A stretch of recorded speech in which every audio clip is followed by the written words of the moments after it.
সকাল ৯টা নিউজে সবাইকে আমন্ত্রণ। সাথে আছে আমি নাফিস আব্দুল্লাহ।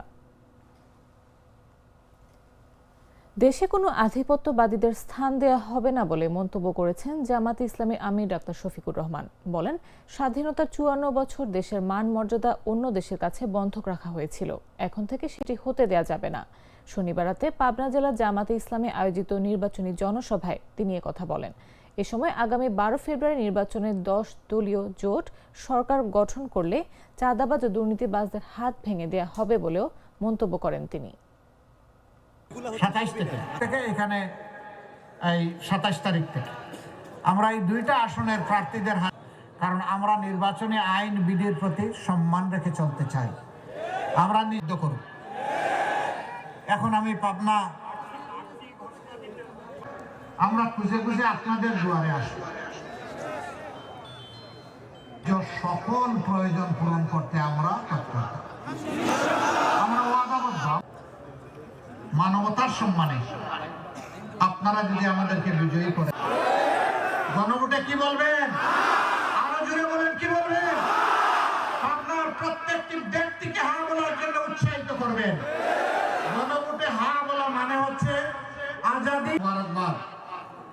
এর জন্য প্রয়োজন একটা অর্থবহ সংস্কার।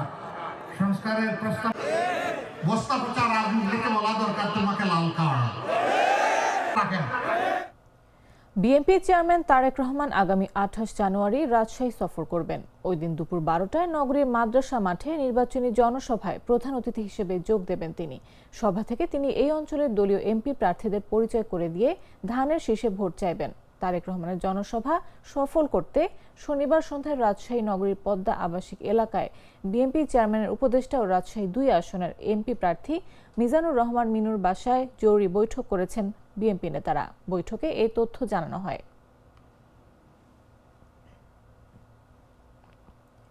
নোয়াখালী সদরে বিএনপি ছাত্রদল ও স্বেচ্ছাসেবক দল থেকে আসা ৩৬ জন নেতাকর্মীকে সংবর্ধনা দিয়েছে জামাতে ইসলামী।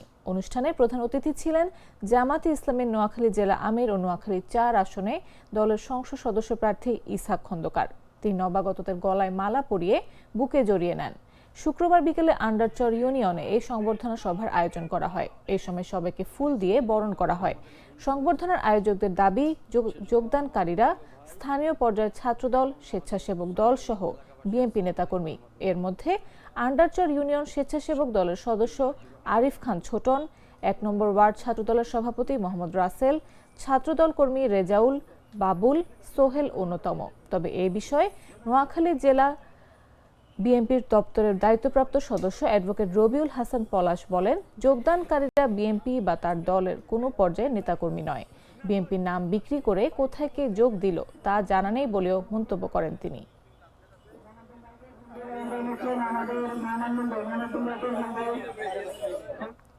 নির্বাচনকে সামনে রেখে অবৈধ অস্ত্র কেনা ও মজুত নিয়ে আলাপচারিতা করে সামাজিক যোগাযোগ মাধ্যমে ভাইরাল হওয়া নারায়ণগঞ্জ বিএনপির আলোচিত সেই বস্তুকে ৩ সহযোগী সহ আটক করেছে র্যাব ১১।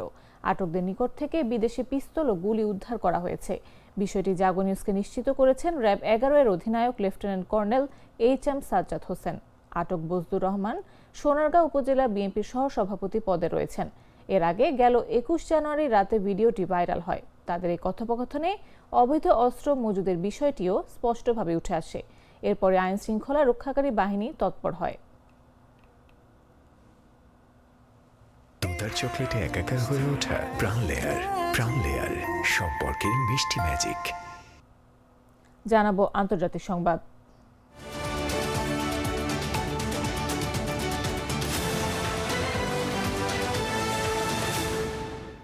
চীনের সঙ্গে বাণিজ্য চুক্তি করলে কানাডার উপর ১০০% শুল্ক আরোপ করা হবে বলে হুমকি দিয়েছেন যুক্তরাষ্ট্রের প্রেসিডেন্ট ডোনাল্ড ট্রাম্প। শনিবার নিজের সামাজিক যোগাযোগ মাধ্যম ট্রুথ সোশ্যালে দেয়া এক পোস্টে এই হুঁশিয়ারি দেন তিনি। ট্রাম্প লেখেন, কানাডা যদি চীনের সঙ্গে কোনো চুক্তিতে যায় তাহলে যুক্তরাষ্ট্রে প্রবেশকারী সব কানাডীয় পণ্যের ওপর তাৎক্ষণিকভাবে ১০০% শুল্ক আরোপ করা হবে। একই পোস্টে ট্রাম্প ইঙ্গিত দেন, চীন যুক্তরাষ্ট্রের শুল্ক এড়াতে কানাডাকে ব্যবহার করার চেষ্টা করতে পারে। তিনি বলেন, কানাডার প্রধানমন্ত্রী মার্ক কার্নি যদি মনে করেন কানাডাকে চীনের পণ্য যুক্তরাষ্ট্রে পাঠানোর ড্রপ অফ পোর্ট হিসেবে ব্যবহার করা যাবে, তাহলে তিনি মারাত্মক ভুল করছেন। এর আগে চলতি মাসের শুরুতে কানাডার প্রধানমন্ত্রী মার্ক কার্নি জানান, কানাডা ও চীন প্রাথমিকভাবে একটি বাণিজ্য চুক্তিতে পৌঁছেছে। এই চুক্তির আওতায় বাণিজ্য প্রতিবন্ধকতা এবং শুল্ক কমানোর বিষয়ে সমঝোতা হয়।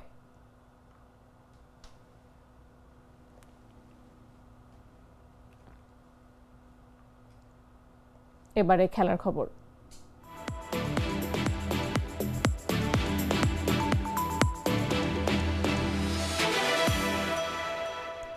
আসন্ন আইসিসি টি-20 বিশ্বকাপে খেলা হচ্ছে না বাংলাদেশের। তাদের বদলে স্কটল্যান্ড খেলবে এবারের বিশ্বকাপে।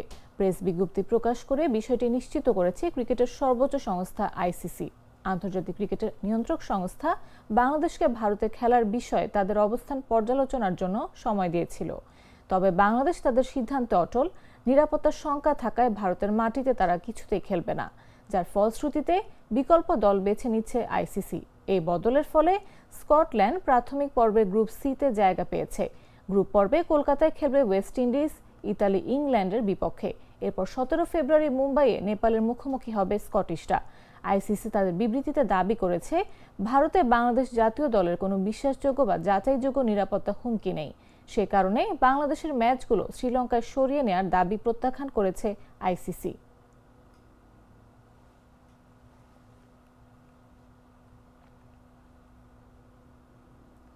দর্শক, এই ছিল এখনকার মতো। প্রতি মুহূর্তের সর্বশেষ খবর পেতে ভিজিট করুন jagonews24.com, ফলো করুন আমাদের ভেরিফাইড ফেসবুক পেজ এবং সাবস্ক্রাইব করুন জাগো নিউজের ইউটিউব চ্যানেল। এতক্ষণ সাথে থাকার জন্য ধন্যবাদ সবাইকে।